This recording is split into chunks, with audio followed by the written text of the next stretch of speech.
Eris, de la discorde à l'unité. Eris est considérée comme une planète naine au-delà de Pluton, très loin au fond de notre système solaire, après la ceinture de Kuiper, considérée par certains comme la 10e planète de notre système. Celle-ci a été découverte dans les années 2003 où Internet commençait à inonder la planète Terre. On dit que les astronomes et les astrologues se prennent main dans la main lors d'une découverte et tentent de mettre en corrélation certains éléments scientifiques et intuitifs. Bien sûr, ils n'y arrivent que rarement, car la discorde entre les sciences règne depuis la nuit des temps, l'ego humain refusant le chaos généré par les découvertes qui bousculent les idées préconçues et les croyances établies de prime abord. Et justement, Eris est porteuse de ce chaos engendré par la division.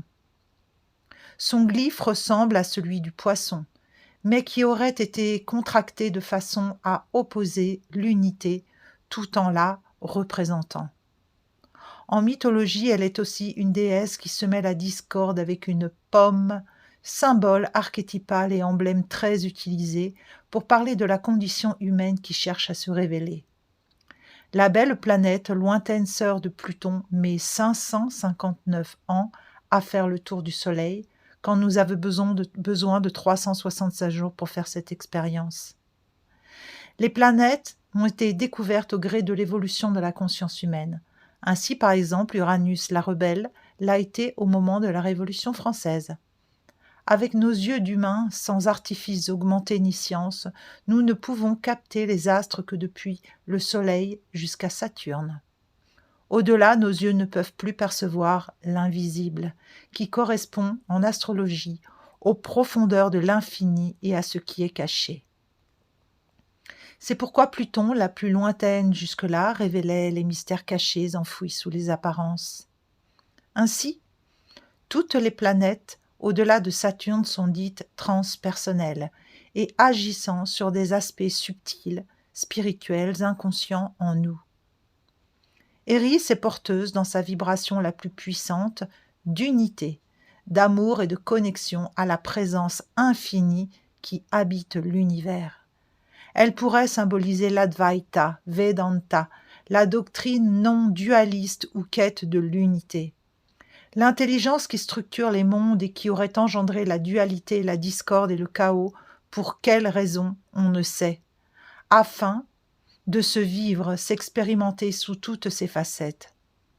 Elle crée la vacuité, voire le chaos, pour permettre, à travers de ce vide, de l'impermanence et de la désidentification, de ressentir pleinement la présence originelle. On peut ne pas adhérer à ce discours, mais on ne peut nier ni l'amour, ni la séparation à l'œuvre sur cette terre, dans nos environnements proches et lointains, et en nous, au-delà des dogmes et des croyances. Eris nous relie à l'espace quantique qui est exploré par les scientifiques comme par les mystiques et qui anime toute chose. Lors de la découverte d'Eris, elle était dans le signe du Bélier, ce qui signifie que pour la plupart des humains habitant encore cette terre aujourd'hui, nous avons Eris en essence dans ce signe, notre carburant de base. Le Bélier impulse, il est l'étincelle qui allume le feu et porte la graine qui contient tout l'ADN qui se déploie. Un Mars actif, yang, brut, petit frère de la belle planète Pluton, qui est son action plus profonde. Elle était et est toujours en mode rétrograde, et je voudrais m'arrêter sur cette particularité. Les rétrogradations en astrologie parlent d'un mouvement qui ralentit, stagne au même endroit et donne l'impression de reculer. C'est une illusion d'optique avec laquelle les astrologues jouent et qui montre un autre aspect de cette même vibration. Quelque chose semble ne plus pouvoir s'exprimer librement ou pleinement. C'est comme une invitation à prendre du recul et s'intérioriser comme lors d'une période d'introspection. On peut associer les rétrogradations à des moments de bilans énergétiques où entreprendre semble plus délicat, voire irritant. Les signes et maisons, les secteurs, qui sont impactés par les rétrogradations nous indiquent soit collectivement les endroits où l'on doit apporter beaucoup d'attention et de douceur, soit ces espaces en nous où nous devons plonger pour voir et éclaircir avec les yeux du cœur, voilés ou invisibles. Lorsque c'est une planète personnelle, l'impact est beaucoup plus direct, tel Mercure, Vénus, Mars et même Jupiter et Saturne. L'énergie du zodiaque va toujours crescendo tout au long de la circulation de la roue. De la naissance très personnelle, l'incarnation, la maison 1 et le bélier, vers l'individuation de la personnalité, maison 5, Égo et Lion, puis une ouverture vers le collectif jusqu'à la maison 12 en Poisson. Il en est de même avec les planètes qui structurent la personnalité, Mercure étant la plus proche du Soleil et qui met 88 jours à faire le tour du Soleil et va rétrograder enfin environ 4 fois par cycle. Autant dire que les occasions de se remettre en question dans nos échanges, nos communications, nos pensées et croyances sont nombreuses. Toutes ces opportunités qui se présentent de revenir en soi sont des facteurs d'évolution afin d'éviter de se scléroser. Lorsque ce sont des planètes transpersonnelles, après Saturne, la proposition est plus intime et spirituelle, et même générationnelle. J'ai projeté dans le subtil ce qui habite et vit en nous, comme des métaphores vivantes. Je vois les planètes comme des couleurs et des énergies qui dansent en nous, un peu à l'image d'une palette de peinture qui crée une œuvre unique et authentique à chacun. Certains astrologues parlent d'octaves supérieures, tandis que d'autres se tendent ou se cabrent autour des maîtrises. Pour moi, les octaves supérieures nous renseignent sur une montée en puissance des énergies de plus en plus subtiles ou de plus en plus collectives. Chaque planète ou énergie a des vibrations de base, innées ou acquises, et les déploie de manière exponentielle au-delà de la matière pure de sa propre base. Ainsi, même si enfermer une énergie et la rationaliser est impossible, il peut être éclairant d'imaginer qu'un Mercure, par exemple, communément responsable de la communication, de la pensée, des idées, des échanges en nous et autour de nous, serait l'adolescent du zodiaque, en Gémeaux, créatif et volubile, curieux, instinctif dans ses idées et ses désirs pulsionnels. Il serait une étape fondamentale du développement de la pensée et de la communication en nous pour pouvoir aller plus loin. Il structure la personnalité communicante et pensante de l'individu en passant par l'adolescence insouciante, légère et sans limite. Il est la fraîcheur de la pensée qui jaillit du bloc créatif de nos psychés. Puis, il a la possibilité de s'élargir tout en gardant ses caractéristiques et en gagnant en sagesse en rencontrant la planète Cérès qui gouverne le signe de la Vierge, qui a la même nature de base ainsi que sa maturité, son intelligence vive pour l'offrir au service du collectif. Puis dans la chaîne de la vie, tel un maillon, elle devient elle-même une étape vers une intelligence encore plus universelle, plus libre et encore plus collective qui amène l'humanité à évoluer vers les sphères les plus hautes de la pensée créatrice et de l'innovation en touchant la vibration d'Uranus, le Verseau. La vibration souche, tel l'enfant à peine né, passe par des remises en question, des rébellions, des réformes profondes, afin d'accéder à une liberté d'être en soi et ne peut faire l'économie d'utiliser à la fois la vibration des Gémeaux, de la Vierge et du Verseau pour atteindre une communication ouverte, collective, nouvelle et plus humaine. Elle est vue et ressentie dans sa maturation, dans toutes ses vibrations de la plus simple à la plus complexe. Et ceci est valable aussi pour les autres signes et éléments. C'est pourquoi l'on parle de cette fameuse ère du Verseau comme étant une étape d'évolution pour l'humanité. Il n'y a pas d'échelle de valeur dans le sens où l'on pourrait de façon manichéenne la voir. Mercure serait moins évolué que Cérès ou Uranus. Tout processus débute dans la matière, la chair, et il ne nous viendrait pas à la pensée de dénigrer la graine qui contient l'arbre, ou l'idée qui germe et crée l'intention qui va se répandre, croître et se réaliser. Sans génie, point de création, sans graine, point d'arbre et de fruits. De même, le bélier est l'étincelle, le lion, le grand feu de joie, et le sagittaire, les feux des braises, prêts à renaître des cendres. Pluton et le scorpion sont les alchimistes qui maîtrisent les 4 éléments pour transmuter et faire évoluer les processus. Il en va de même pour l'eau, l'air et la terre, qui sont les bases de l'astrologie chamanique de la Terre. Tout est relié et un. Nous portons tous en nous les schémas basiques, les processus et les réalisations. C'est le cadeau de la puissance qui nous est faite, notre pouvoir créateur. Chaque étape est importante et vitale et offre la sécurité à la suivante afin de pouvoir se réaliser pleinement. Alors, rendons grâce aux ventres qui nous ont portés, aux épreuves qui nous ont forgés et à ce que nous sommes actuellement grâce à eux.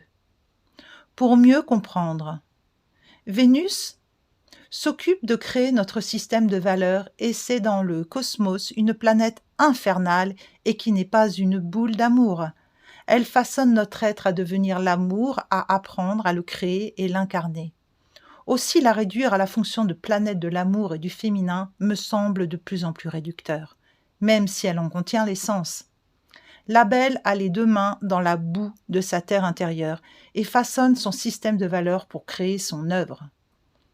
Vénus a été rétrograde tout l'été 2023 à faire cette œuvre en nous, cette création nouvelle, souterraine de l'être que nous façonnons en nous à chaque instant. Vénus se déploie en partant de son chaos et en s'alignant à ses valeurs, en agissant pour les incarner et en rêvant de les voir s'étirer hors de nous et devenir nos créations. D'où ces vibrations de valeur, amour et créativité.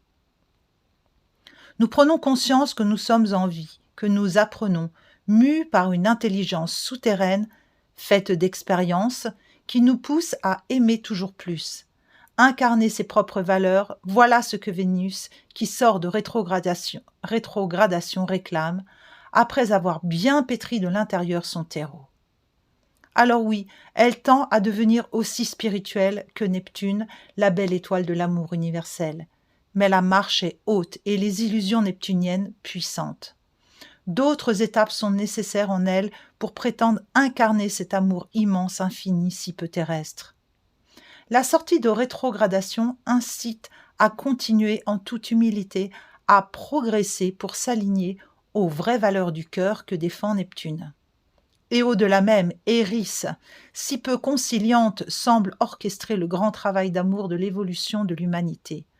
En acceptant de contacter Eris en soi, la discorde, on se connecte à ses valeurs universelles depuis son espace personnel.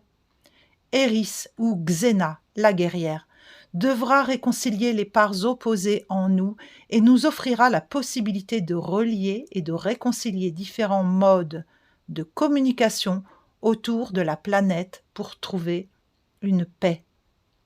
Elle est donc une forme d'intégration de la conscience de l'unité par l'expression de la division. Elle conduit de l'individuel au collectif, de la séparation à l'unité. Cette planète naine est si lointaine qu'elle met des centaines d'années à bouger d'un signe, et ce n'est qu'en 2050 qu'elle quittera le Bélier pour le Taureau. Eris travaille actuellement avec l'axe d'incarnation des nœuds lunaires qui sont depuis juillet dans l'axe Bélier-Balance et qui offrent la possibilité à l'humanité de se voir belle, unique et pourtant reliée à plus grand qu'elle, à un collectif que l'on pourrait dire sans fond. Ainsi, d'autres formes d'intelligence, de vie, inspirent l'humanité à déployer sa capacité de grandir, de se percevoir comme un maillon magnifique, une cellule de ces immenses univers. Eris, du chaos à la résilience. De la discorde à l'amour véritable, c'est un long chemin de maturation en soi pour accepter toutes ces parts anarchiques, les reconnaître et valider, les aimer et les unifier, tout en sachant ou découvrant que nous ne sommes pas cela, mais déjà unifiés en soi, et que ce sont des symptômes de séparation qui nous agitent. Le jour où Vénus va sortir de rétrogradation, le 5 septembre 2023, c'est Jupiter qui commencera la sienne.